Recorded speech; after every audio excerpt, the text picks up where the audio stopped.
बिस्मिल्लाहिर्रहमानिर्रहीम। अल्लाहुम्मा सल्ली अला मुहम्मदिन व अला आलि मुहम्मदिन व बारिक वसल्लिम।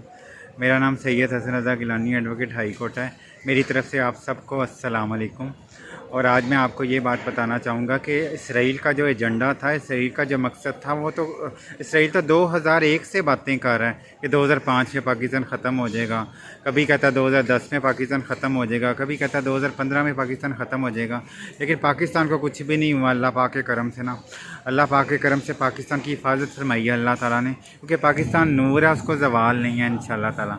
तो ये इसराइली ताकतें और ये हिंदुस्तान और इसराइल और अमेरिकन लाबियाँ या अमेरिकन तंजीमें या इसराइली एजेंसियाँ, इंडियन एजेंसियाँ जितनी मर्ज़ी कोशिशें कर लें, पाकिस्तान को नहीं तोड़ सकती इंशाअल्लाह ताला। अल्लाह के फजल करम से पाकिस्तान हमेशा कायम रहेगा।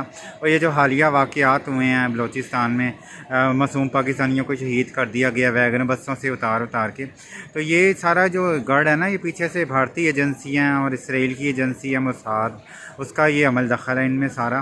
तो ये यही चाहते हैं कि बलूचिस्तान पहले अलग हो, फिर बाकी सूबे अलग हों, फिर इंडिया कब्ज़ा कर ले पाकिस्तान के पंजाब के ऊपर। तो ये सारा इनका एजेंडा है, लेकिन ये इसमें कामयाब नहीं हो सकेंगे इंशाअल्लाह ताला।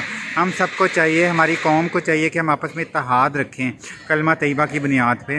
ला इलाहा इल्लल्लाहु मुहम्मद रसूलुल्लाह के नाम पे ये मुल्क बना था, तो इतनी कुर्बानियों के बाद बना था। हम सबको ये सोचना चाहिए कि ये मुल्क हमने कितनी कुर्बानियों के बाद हासिल किया। कायद आज़म मोहम्मद अली जिन्ना साहिब की कोशिशों से और अल्लाह के करम से ये मुल्क हमें मिला, तो हमें इसका अल्लाह ताला का शुक्रिया अदा करना चाहिए। हर वक्त अल्लाह का शुक्र अदा करना चाहिए। इंडिया को देखें आप, इंडिया में हम ये खुले मैदान में नमाज नहीं पढ़ सकते, गाय का गोश्त नहीं खा सकते, वहाँ पे मुसलमानों को शहीद किया जा रहा है इंडिया में, आप देखते हैं।